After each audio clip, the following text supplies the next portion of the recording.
and welcome again to this channel. In today's video, we will be talking about immigrations slash customs on your way to Gambia. First and foremost, you should know that you can travel by road from Nigeria to Gambia with either your passport or an ID. From my experience, I noticed that a lot of people travel with their ID rather than with their passport, but I traveled with my passport all the way. And also take note, all the countries in between, from Nigeria to Gambia, the countries that you will pass through are all French-speaking countries, and they all use the same currency called CFA.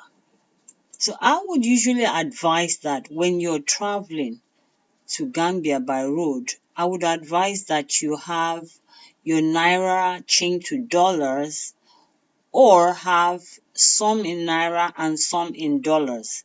But when you get to Cotonou itself, you will find bureau de change there that will change your naira to dollars for you or to safer. In my own case, I changed all my money to dollars when I got to Cotonou.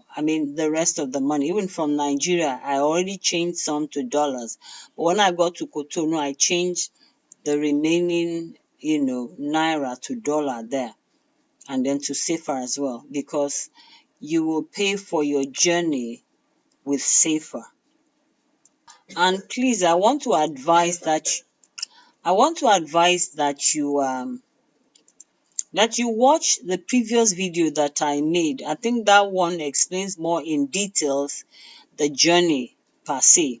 But this one really, I just want to talk about the customs and immigrations that you will meet on the way. It's quite a pain in the neck, those people, because from my own understanding, they are not supposed to collect any fee from you. As an African country, we're supposed to move in and out of the country without having to pay for visa.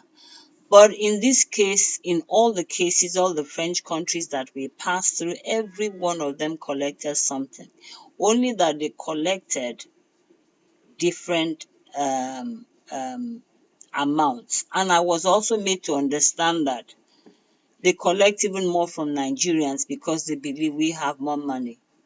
But I noted that when we pay, I found out that different countries pay, the passengers, because also on the bus you will find other passengers that are not from Nigeria, but we travel together, because along the way some other passengers join in from Togo, from Burkina Faso, from, on the bus. So they pay money also to the customs and slash immigration, but different amounts per country.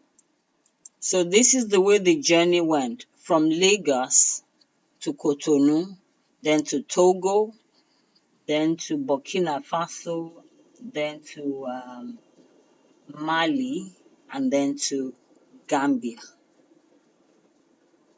So from Lagos, from mile 2 to Cotonou, with your ID or passport, if you want to stamp your passport, fine, you can stamp it at Cotonou border. But you can also pass without stamping your passport. Once you tell the driver you don't want to, the driver can just drive you in along with other passengers. But if you have a passport, I would advise that you stamp your passport, because you're passing through with your passport. But with ID, you can, avoid paying money to the Cotonou people by just going in. They usually collect like 500 to 1,000 naira. They don't collect much.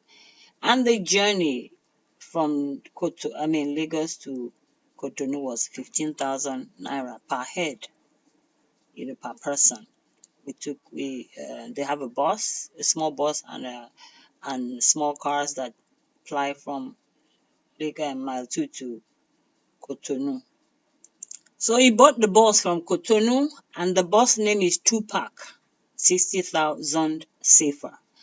So from Cotonou, when we got to Togo, have in mind that every country that the bus stops, to attend to immigration and customs issue, we all have to go down from the bus and be in a queue, in a file, and we file to their office. That's what is, done.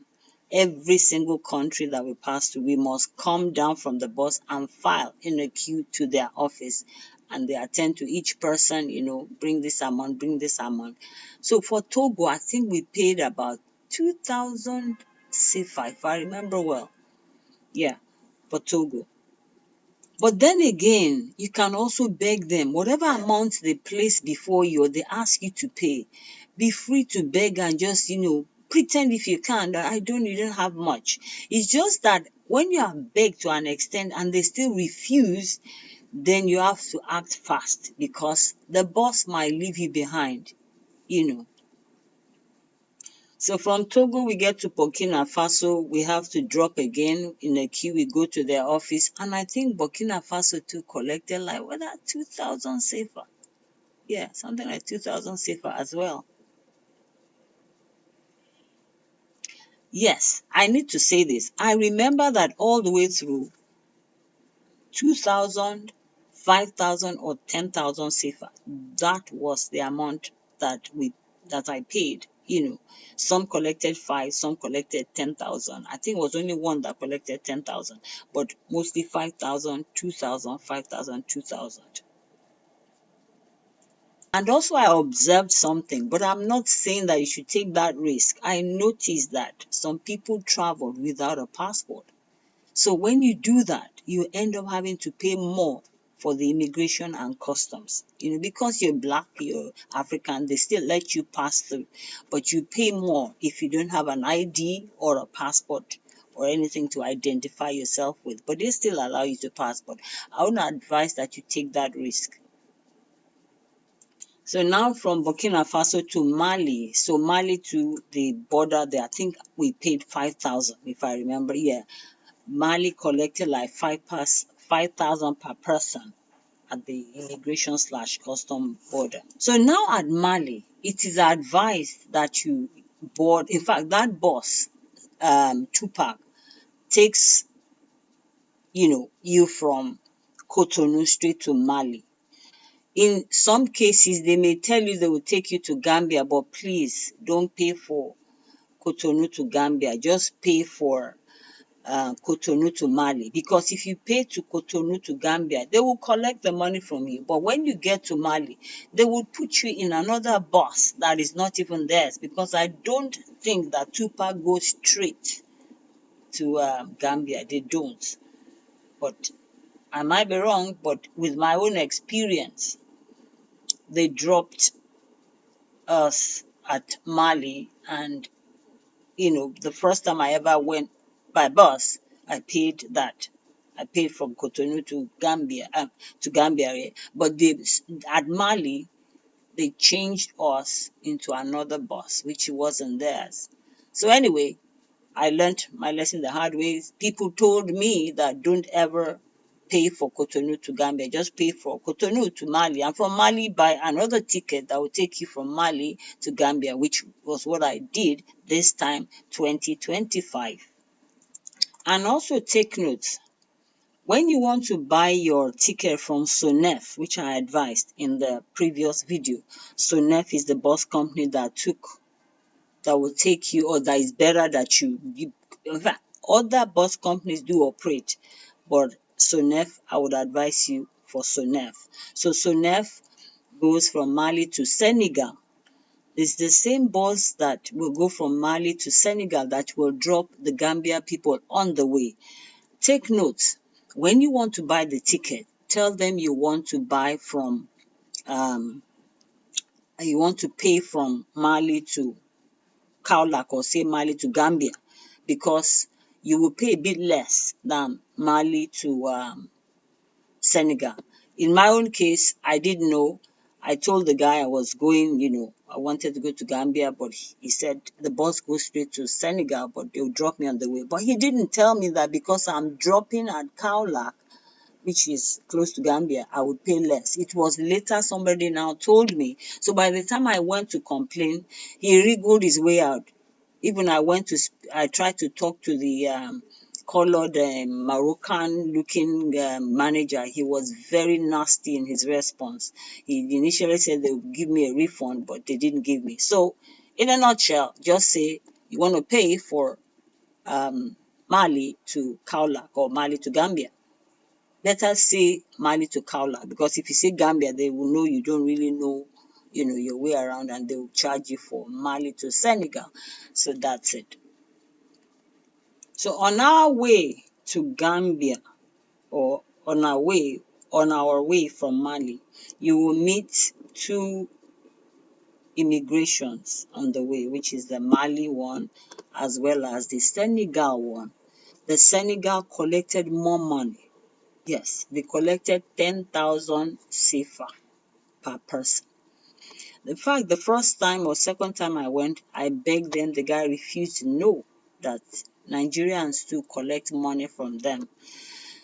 But I think the second time, because I met a woman who also is Nigerian, who's based in Senegal, along with her, we went to plead to the Senegal border, officer, and they collected 5,000 safer. Well, prepare your mind for that 10,000, to be on the safe side.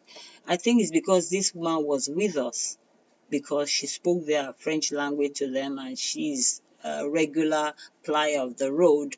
She now told them that, please collect 5,000, we don't have more. So they did collect the 5,000 the second time, but the first time ever, I paid 10,000. So when you drop at Kaolack, you still have to take a taxi or a bus that will take you from that Kaolack spot to the Gambia/Senegal border. So at that border, they are very close to each other. The Senegal, it's a few seconds walk, but you still have to pay something again for a second Senegal immigration. I think they collected around 2,000 from me. I begged the guy. I think I ended up paying 1,002 or something. And also there's a bureau de change nearby there where you can change your dollar or whatever into Dalasi, because or safer if you want. So after you're done with the Senegal, you just walk across to meet the Gambia immigration, where you will pay to. I think the guy collected 2,000. 2,000. And then the guy was, I don't know, because I had somebody with me who she used her ID, but I think the guy like more or less collected even a bit more for the ID person.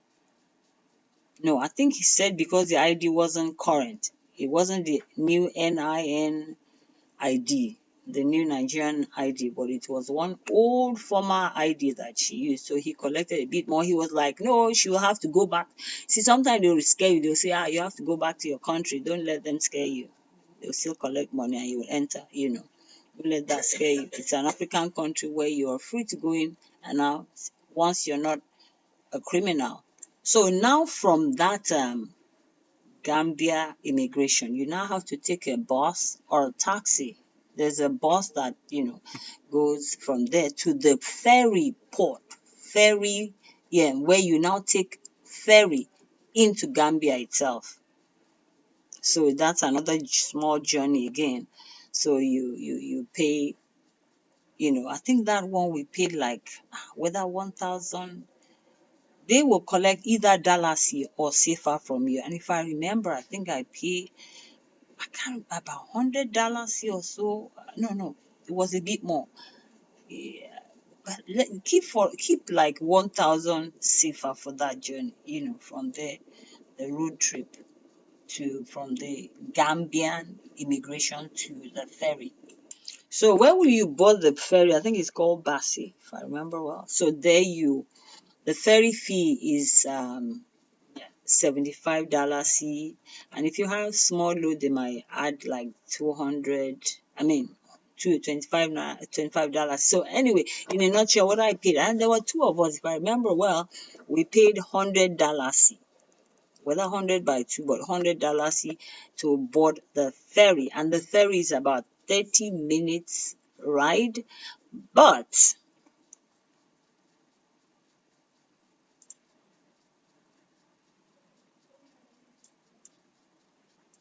so the ferry ride will take you to Banjul, that's the capital of Gambia. And the ferry is quite a very big ferry. The ferry also takes cars, buses, along with human beings. So it will it will stop at Banjul. So when you get to Banjul, you now have to take a taxi. You find taxi drivers still even hanging around outside the office. I mean, outside, when you're coming out of the ferry port, you find taxis, waving at you, asking, do you want to go into town? So from Banjul to um, Senegambia, which is the common place to be, in Gambia as a whole, that's like more like the business hub. So, and that the taxi will take like, just prepare like $300 here at least. And I think I paid between $300 and $400. The guy, we were two of us, we had loads, so he collected 400. But I think 300 should take you into Senegambia, which is more like the center of Gambia. So I'll have to round up the video here. Please comment below. Let me answer whatever questions you have. Voila, so that's the journey to Gambia. But let me also add this. I have traveled to Gambia when they had a different president, which was Yaya Jammeh. And the last time I traveled this year is another president, but I saw a big difference. Rents have gone high there. So rents there now are relatively more or less the same amount as you would rent houses in Nigeria. Rent in Nigeria too has gone up. So it's Gambia and Nigeria rent rate is more or less the same now. But during that Yaya Jammeh, it was much cheaper. And when I spoke to a few people in Gambia, they were telling me that, yes, rents have gone really high up compared to Yaya Jammeh time. Yaya Jammeh time, things would be cheaper, and rents was cheaper. And what they really told me that, that the president himself used to be an agent for housing. They said probably that was why the rent went up. So, and also you find a lot of Nigerians and Sierra Leoneans. There are plenty of Sierra Leoneans in Gambia. And I also need to add this. I spoke to two Igbo guys that were already established there and one Nigerian woman. The two Igbo guys told me that they have more peace of mind here, that their business is doing fine here, that they like it in Gambia. One of them is married to a Gambian. The other one, I'm not sure who he's married to. I don't know the tribe. He has a spare parts shop not far from that Senegambia, and he said he's doing fine in Gambia. But the issue was that he said he wasn't ready to help any Nigerian because he doesn't want trouble. He doesn't get into trouble because he can't help somebody he doesn't know. But he said his business, spare parts, is doing fine in Gambia. And the other Igbo guy, he's into furniture. He imports furniture, I think, from abroad. And he said he too is at peace. His business is doing fine in Gambia. And then the Nigerian woman, she sells Nigerian foods in the market, and she's been selling it for years. As far back as when Eric Air used to run, airline and trips to Gambia. But now Eric Air doesn't go to Gambia anymore. So anyway, this woman too has made her money in the market. She sells all Nigerian food you can think of, like yam flour, even as little as Maggi from Nigeria she sells there, and she has customers that come to buy from her, and she's made her money. She says she's cool with it. So guys, any question you want to ask me, please do so put down in the comment. Bye for now. I think I have to round up the video here. Please don't forget to like, share, and subscribe. Bye.